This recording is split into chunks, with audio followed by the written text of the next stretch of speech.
Hello, everybody, and welcome to the Weatherboys podcast, where we talk a bit about the stories that we shot, what's going on in our lives.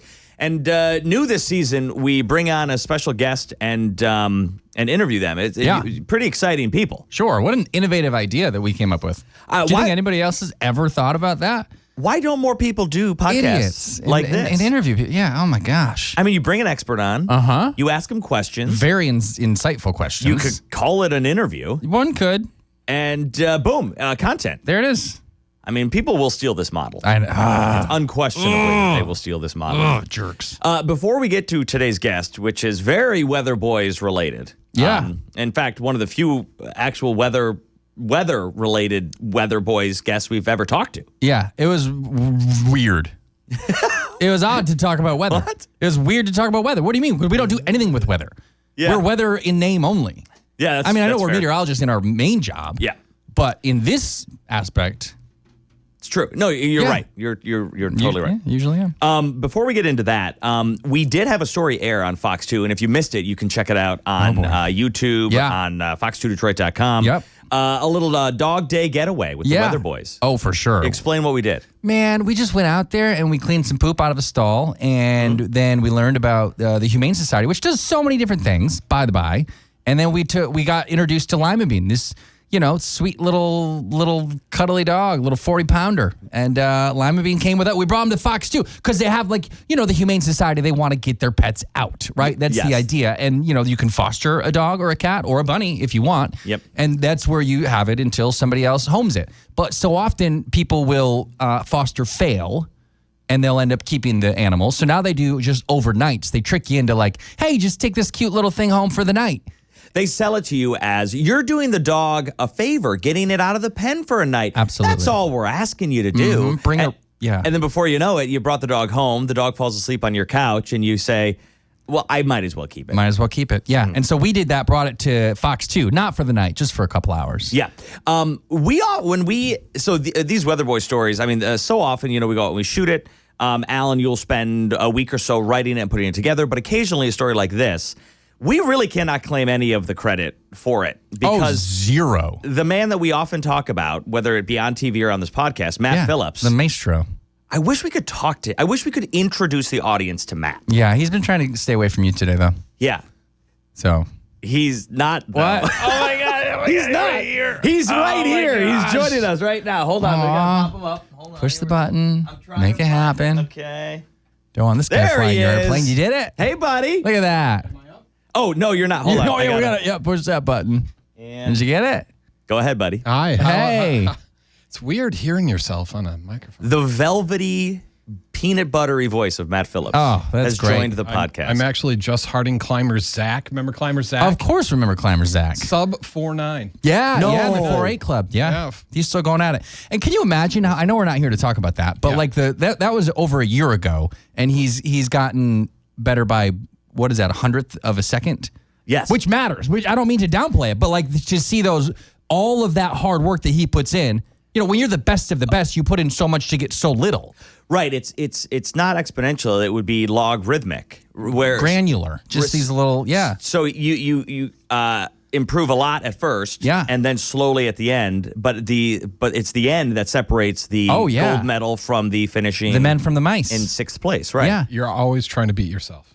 Yeah, right. You're always trying to just beat your personal best, and that's just really the goal. Yeah. Yeah, and he's doing it. One of these days, Matt, we've already discussed, we're going to have you on as the long-form guest, where you're getting 45 minutes to just explain to the audience how terrible Alan and I are. Yeah. 45. Yeah. Well, we also got to talk about the push-ups, but do we bring it back to Lima for a quick little minute? Let's talk Lima. So, Matt, you put the piece together, a beautiful piece, by the way. That was one of my favorite. I had zero expectations for that one. By the by, sir. All right.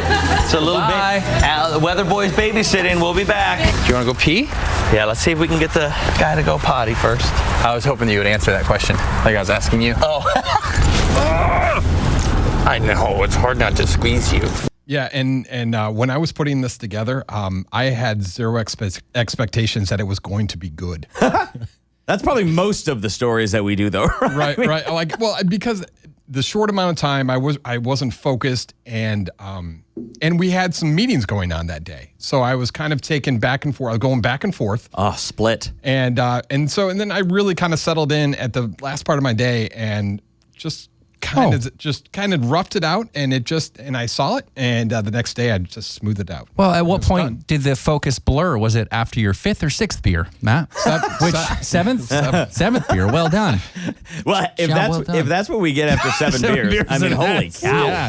Holy cow. No, I thought it was fantastic. Sweet little dog. My heart moved. You moved me, sir. Thank you. Yeah. Mm-hmm. Yeah, you did. That's all. And that's, I guess, the purpose of every single Weatherboys is to go in and kind of find that emotion and try to pull people in. Can we explain what has happened since the story? Well, you can, yeah. So I brought Lima home because me and Lima had a bond, obviously, and I've had pit bulls like he literally looks like the last dog that I had, a smaller version. Like when I would see him, it was weird. Brought him home and I'd see him in the distance on that dog's blanket. We still have Hammerhead's blanket. I was like, oh, like deja vu, like yeah. And so my kids have wanted a dog, and I want one, but I don't because they're work. Yeah, you've been kind of in the market in the sense where, like, your kids are bugging you for one, you have fond memories of the dog, but also life is busy, and you work a full-time job, and you have the 3 kids, and for sure, a dog is another responsibility. It's another responsibility, and so I thought, well, I'll get a dog for the night, dog day getaway. We'll do this, and then of course you get it for the first night, and you're like, oh, frick, this thing, it's really sweet, and then I think I had it for 2 nights. Wait, you did 2? 2 nights. We did 2 nights, and I was probably going to do a week, but it wasn't a match, and it's not like Lima he's a puppy. He's a puppy, like he eats everything on the floor, right. And my kids have everything on the floor, right? And my kids don't shut the door yet. Like the way that they play is just haphazard, and he's more of a human than them. They're more feral than he is, and so it wasn't. I think I need a dog that's a little bit older, or I need to have because I would need to go into full training mode. Yeah, and I wasn't prepared for that. Not the right time. Not the right time. But he's a wonderful dog. I wish. Yeah, it was the girls were crying, of course, when we had to bring him back. It was a sad situation, but it was a beautiful moment as well. So they connected with Lima. Yeah, they connected with Lima. Yeah. Isn't that classic parent, though? Like, you're trying to do a nice thing by bringing a dog home for the weekend, and by the time the weekend ends, you're the bad guy. 100%. 100%. Because daddy said no, so you're the bad guy. You're like, I just wanted to do something nice for you and the dog. And to be clear, I said from the beginning, this will be a one, we're getting for a night, girls. That'll be fun. Like, yes. And that's like that with everything, though. Everything you present your kids with something, and then they want it forever. But you're like, nope, sorry, it was just for this time period. You go on vacation and you're like, we're going to get ice cream tonight. And then the next night when they say, can we get ice cream? And you're like, no, we did it last night. You're the bad guy. Yeah. And you're like, 24 hours ago, I was a hero. Now I'm a bad guy. Well, unless you're Aaron Stupple, who we haven't talked about yet, who we're going to talk to later in weeks from now, I don't know when, sometime, who says, give your kids everything they want whenever they want it. Why? Never tell them no. Let them do whatever. That's a deep tease. We have a lot to say about Aaron Stupple. So that's for another time, yes. This week's guest is, he is equally as famous in his own right. In fact, in the weather community, there are very few people that have the resume that Dr. Jeff Masters, who co-founded, developed the Weather Underground, has. He developed it when he was at the University of Michigan. He has since sold it to the Weather Channel. But he continues to stay involved in the world of weather, and we got a chance to sit down and talk to him about some of the pressing matters in the weather community these days, and also what he thinks going forward when it comes to whether it be climate change or privatization of meteorology, the future of the National Weather Service. So without further ado, take a listen to our conversation with Dr. Jeff Masters. We are very excited. The Weatherboys here to speak with Dr. Jeff Masters, an incredibly highly respected meteorologist, co-founder of the Weather Underground, and a leading expert in extreme weather and climate science. Dr. Masters earned his PhD in meteorology from U of M. Oh, the boy. University of Michigan. Go Blue. A couple of Michigan boys here together. But he has spent decades analyzing and forecasting many different severe weather events, including time as a hurricane scientist with the NOAA Hurricane Hunters. Dr. Masters flew into some of the most powerful storms on record. Now, beyond his work at the Weather Underground, he is a well-known climate journalist and blogger, providing critical insights on how weather patterns are evolving in our changing climate.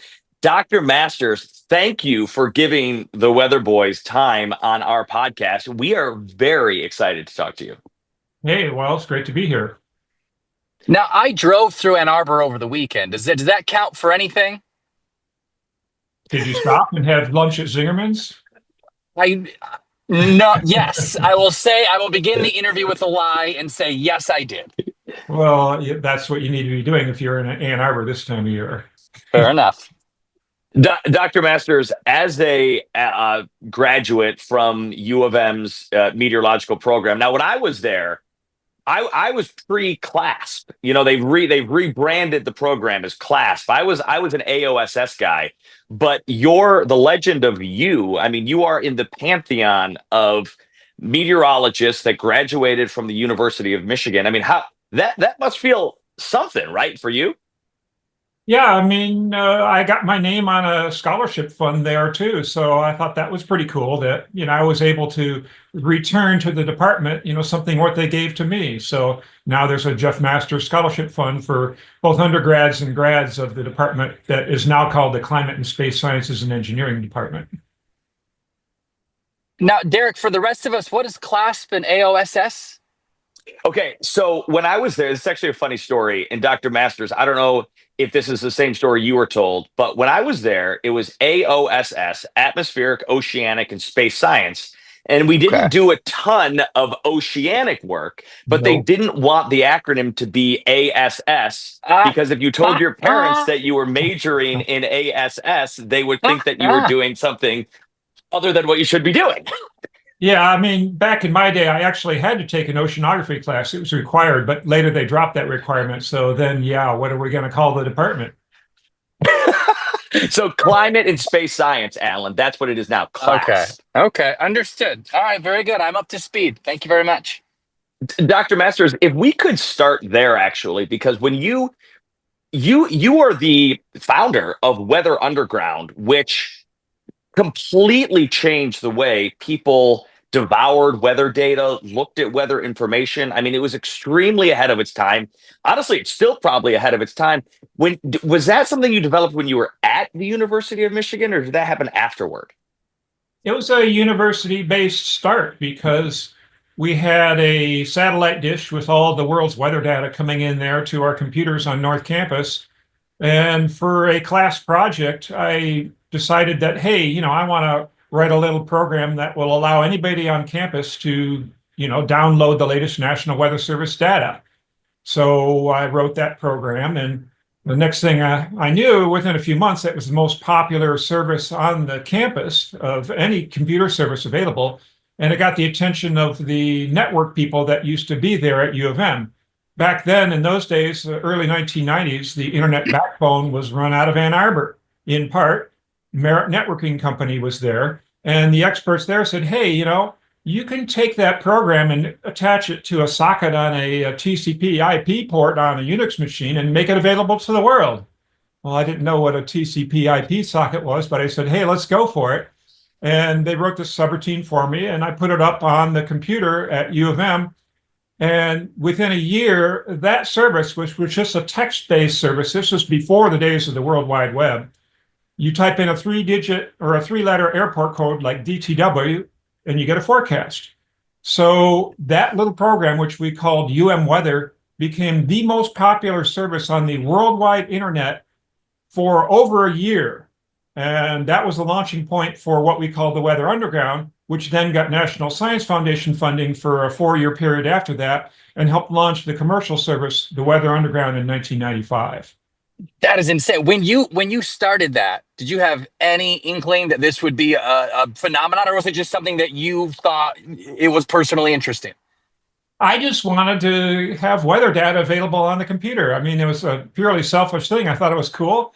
I'd heard about the internet, this great thing that, allows you to share data, and didn't know much about it. And so, when I got in the hot seat and actually could do stuff with it, the applications were endless. Nobody had really explored this before.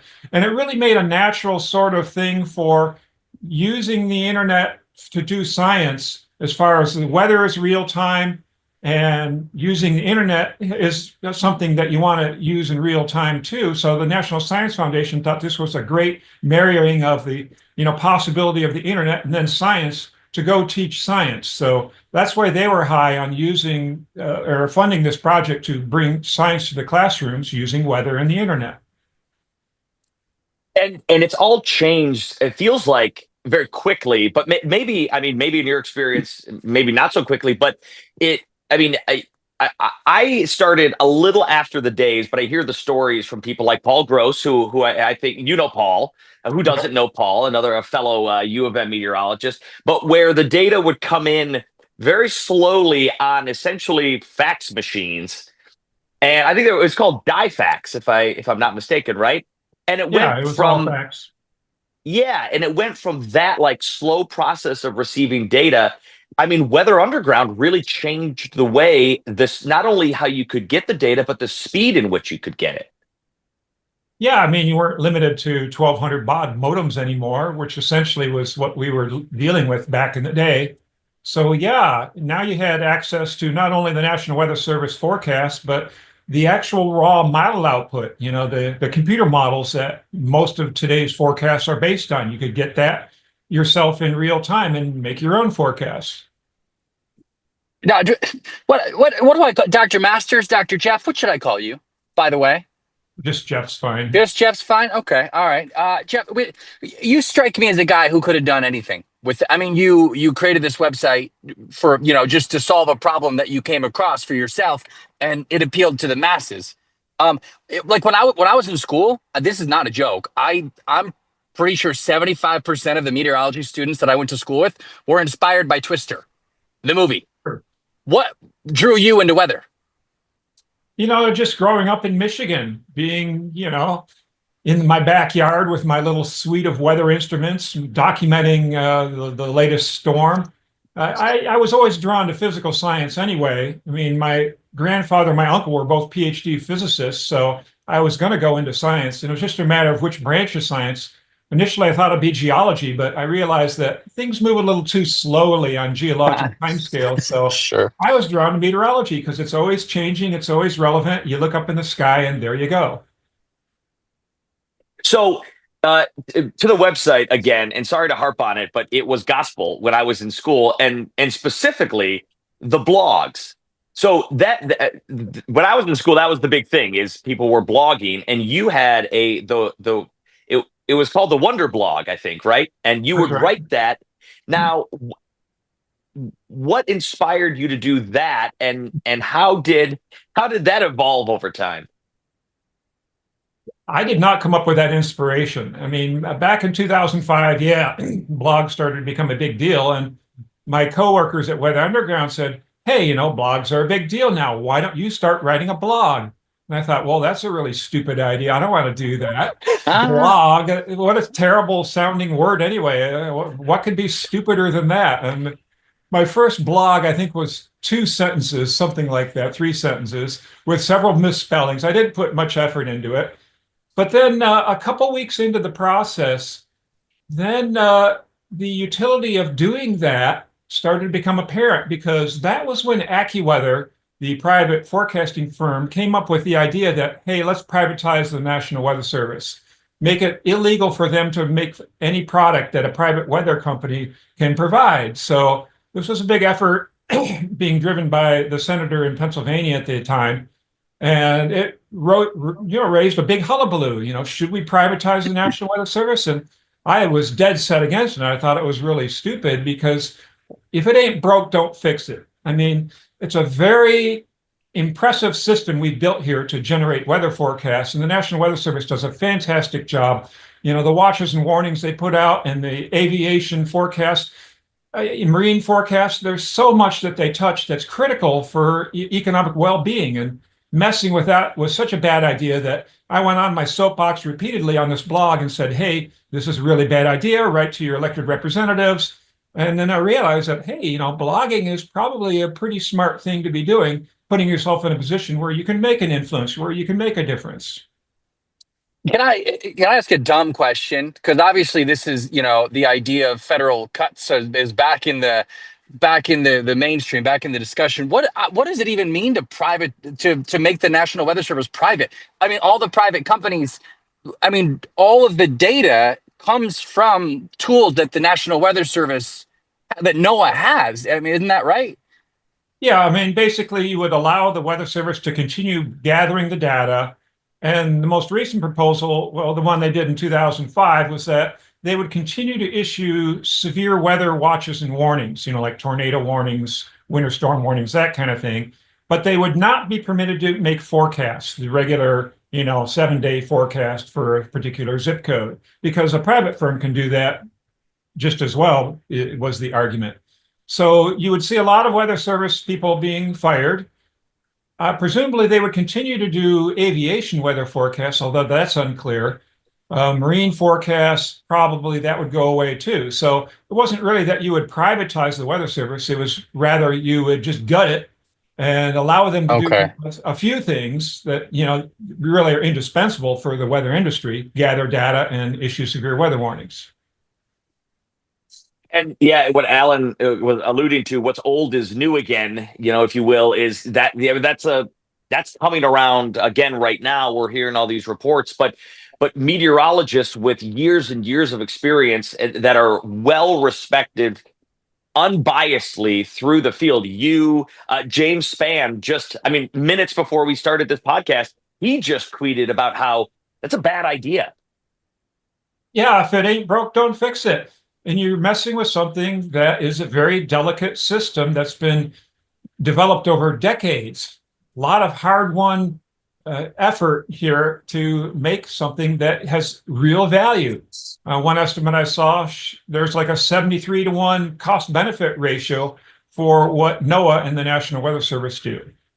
Yeah, I wonder that. I assume that was from your article. I wrote the numbers down. It was 1.38 billion spent on NWS with a 102 billion returned in estimated public value. I mean, 1.38 billion is a lot of money. If you hear that number, you might think absolutely cut some of that. But 100, yeah, that's a big old return. Yeah, I mean, if you think about everything that's impacted by weather forecasts, I mean, certainly a lot of businesses, but also the military, also recreation. So, really touches so much of what we do in the country, and it's not wise to mess with it. And people don't realize how many things are tied to it. And one of them is something that you do have some experience with, is the NOAA Hurricane Hunters. I mean, that's funded in the exact same way. You have some experience with that. Can you take us through your life with the Hurricane Hunters? Because I did hear a story in college, and I wasn't ever sure who it belonged to, but I'm guessing it might be you. Can you tell us a little bit about what you dealt with when you rode with them? I spent 4 years living in Miami, and we did hurricane research. I was a meteorologist on these 4-engine turboprop airplanes called P3s that would go fly into every hurricane in the Atlantic that you could reach within about a 3-hour ferry ride from land. And we did both work for the National Hurricane Center, where we would find the location of the storm and send them the latest coordinates. And we also did research for the lab at NOAA that does hurricane research. So 2-pronged sorts of missions that we would do. I flew into a couple Category 5 storms, Hurricane Gilbert in 1988, which was the strongest hurricane ever observed up until that point. It's since been surpassed by Hurricane Wilma. And then I also flew into Hurricane Hugo in 1989, and that was my last flight, and almost my last flight in a more permanent way. I assume that's what you're referring to. I think it is. I'm pretty sure it is. The story I heard was that the engines went out when you were in the plane. So we went into Hugo at 1,500 feet, which was a little bit on the low side for us. Usually we go in at 10,000 feet, but it actually turned out we had some bad data about how strong the storm was going to be. We thought it was going to be a Cat 3. Well, we got into the eye wall, and it was quickly apparent that we had bitten off more than we could chew. This was a Cat 5. I mean, the winds were gusting up close to 200 miles per hour. But as it turns out, once you fly into the eye wall of a hurricane, you are committed. You've got to keep going through that eye wall until you reach the calm eye. And it's about a 2-minute ride to get through the eye wall. And during those 2 minutes, which were the longest 2 minutes of my life, we were hitting some pretty amazing updrafts and downdrafts. I mean, you're weightless, 0 Gs, and then you're double the weight of gravity, 2 Gs. And we're getting slammed around pretty significantly, and there's stuff starting to fly around inside the cabin there. And this is a definite hazard. I mean, if you're only at 1,500 feet, it doesn't take much of a downdraft to put you in the ocean. So some of these downdrafts were, 20 mile per hour, and then we hit a 40 mile per hour updraft. Finally, after 2 minutes bucking into the teeth of this hurricane, we hit the almost at edge of the eye. It was starting to lighten up out there. I thought, hallelujah, we've made it. We penetrated the eye of or eye wall of a Cat 5 at 1,500 feet, which is a no-no.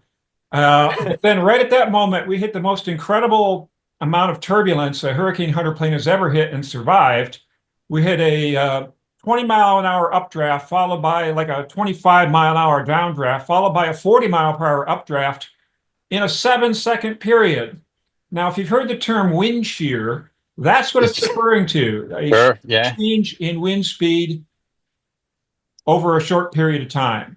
And at the same time, these winds were doing that, and the plane's bucking up and down, obviously, but the horizontal winds went from 170 miles per hour down to 70 miles per hour. So now the plane's in a skid because you've got such a sharp gradient in wind speed on the nose versus the tail. So the plane's doing this. Things are flying around inside the cabin. The ice chest broke open. There are cans of Coke. There's a toolbox that broke open, and there's hammers and stuff flying around.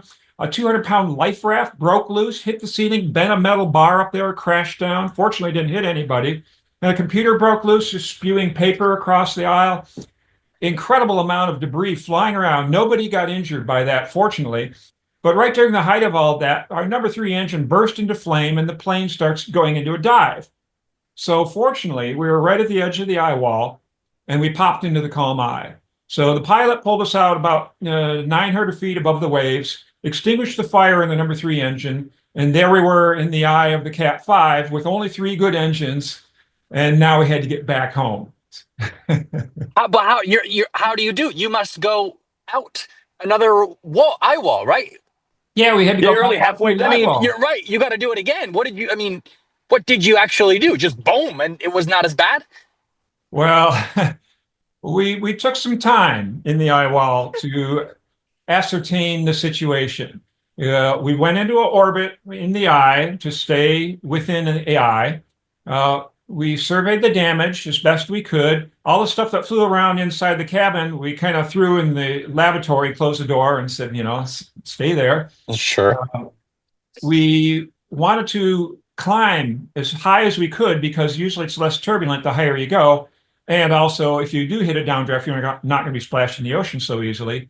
So we climbed the best we could, which wasn't very much because here we are, we're missing an engine. So you've got only 3/4 your usual thrust. You're in a low pressure area, which has got 10% less pressure than atmospheric pressure normally because it's the eye of a hurricane. They're big low pressure systems. And you're banked over at a pretty sharp angle because you need to stay in the eye, which is only 10 miles in diameter. So we were cranked over at a 10, 20 degree angle, and that reduces your lift as well. So that airplane can normally get to 25,000 feet, and it was only able to get to 6,000 feet as its top altitude.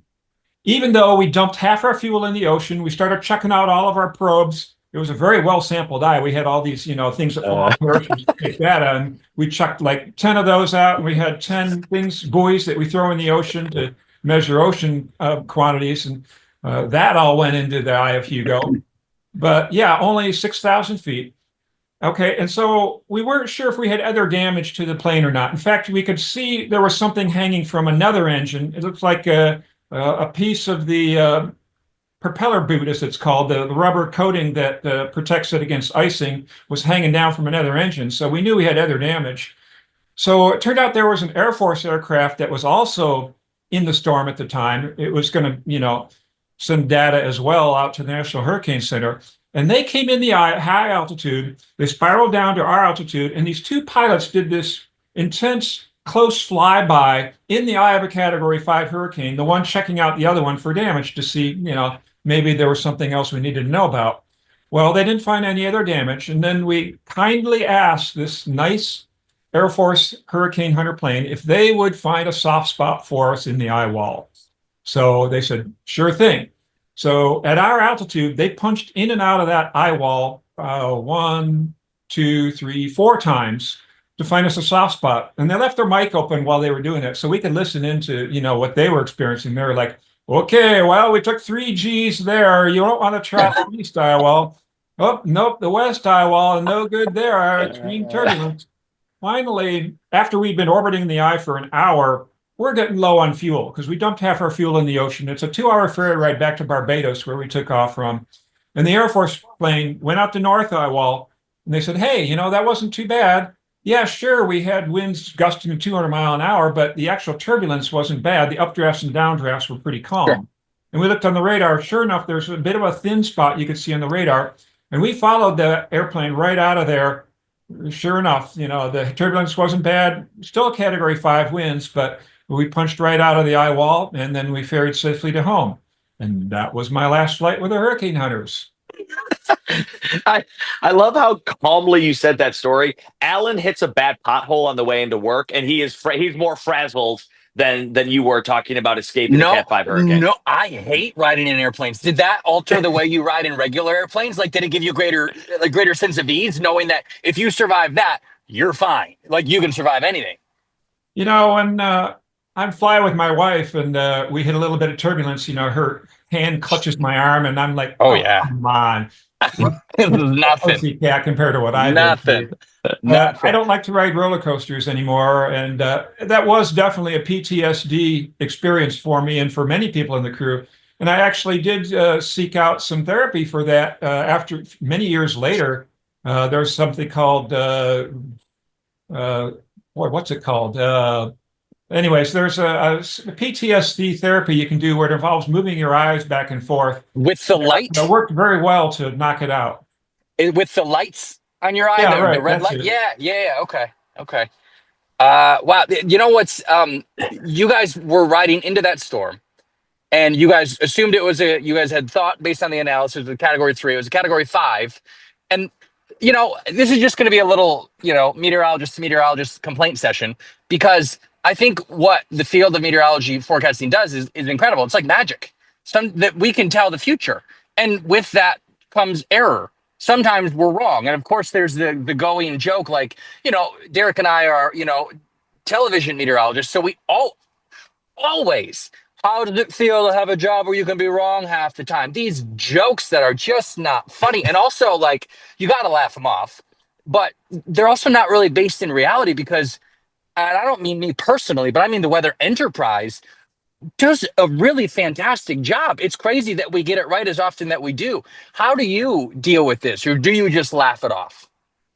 You have to say you get what you pay for. If you want better forecasts, spend more money on the Weather Service. Put more dollars into launching more satellites. The cost-benefit ratio of putting money into weather has been proven. The reason that we went into Hugo thinking it was only a Cat 3 is because we had insufficient satellite data. Sure. It turned out that year, there's normally 2 birds up in the air, and it goes east and it goes west, and one of them had failed. So we only had 1 satellite, and they moved that satellite to a position halfway between where the 2 satellites normally are. Now that satellite, when it's looking down over the Atlantic, it's looking down at a very oblique angle. It doesn't have a very good view of Hurricane Hugo. So it is misinterpreting its intensity because it doesn't have a good view. So if we had had more money to launch more weather satellites and had one in reserve that year, this accident would not have happened. Dr. Masters, what in your opinion, what does the future of weather forecasting look like? I mean, we work in TV, we hear all the time about AI, artificial intelligence. What do you see? You've been doing this now for decades.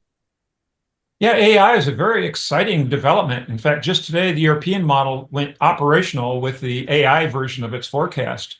And it's been shown for some applications, including hurricane tracks, to do a pretty decent job. In fact, one of the best jobs of any of the models we have. So that's very exciting. And I also see, as far as hurricane science goes, the new era of drones is very exciting.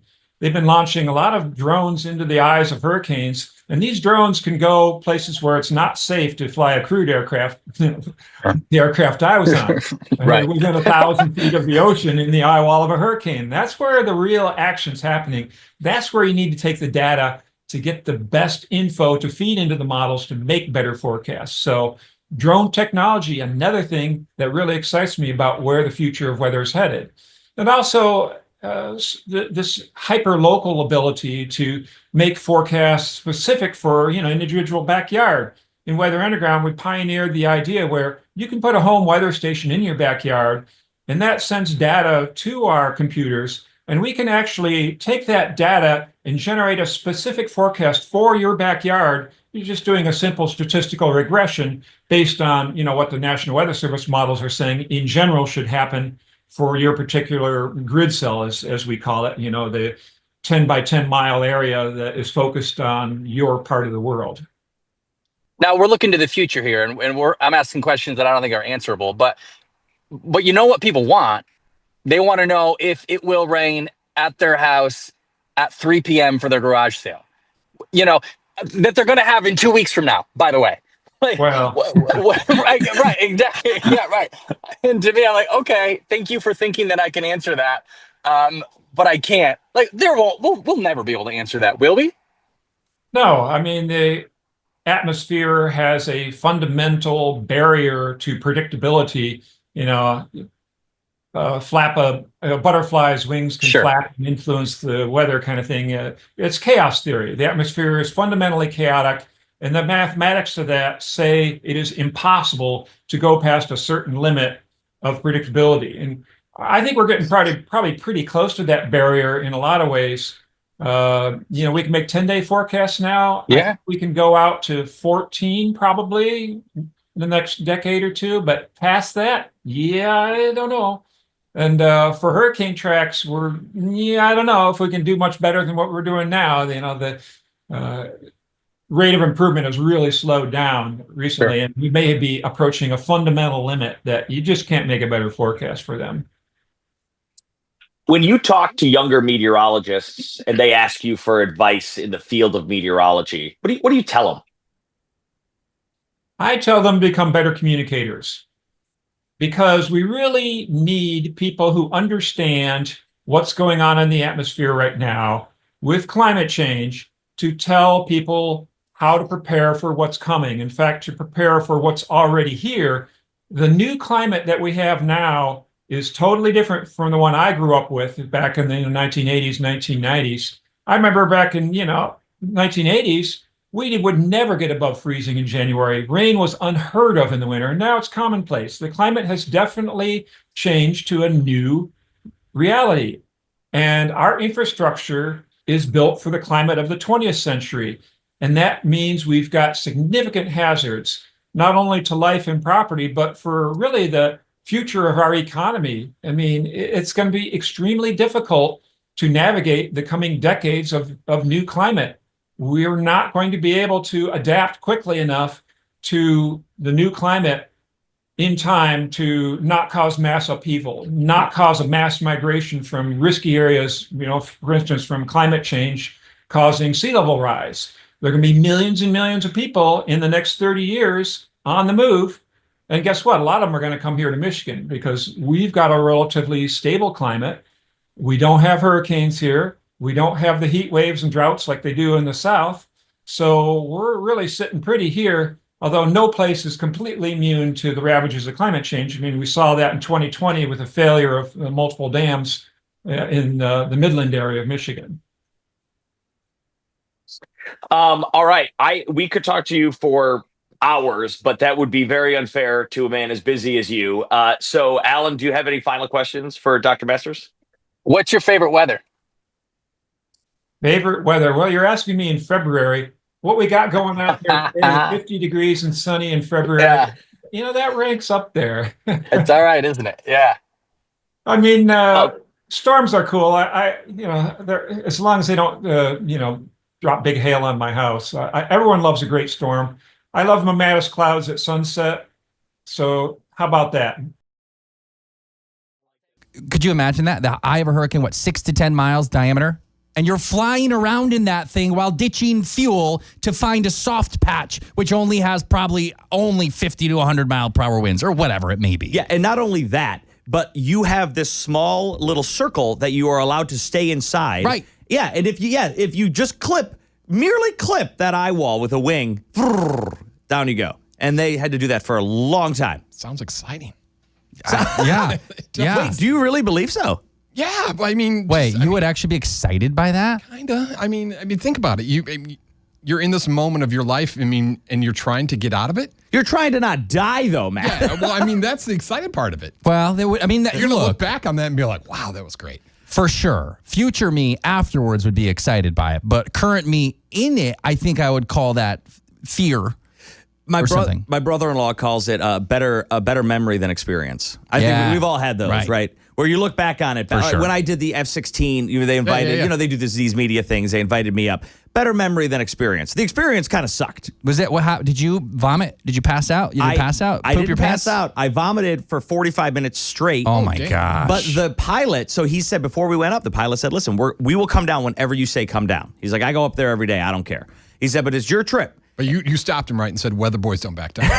Yeah, he did. This predated Weatherboys. No, you had it in your DNA always. It was in there. Don't they inject that with you when you leave college? Yeah, Once yeah, a weather that's it. boy, always a weather boy. Aren't you branded with it? Like, show me your. I'll show you later. Okay.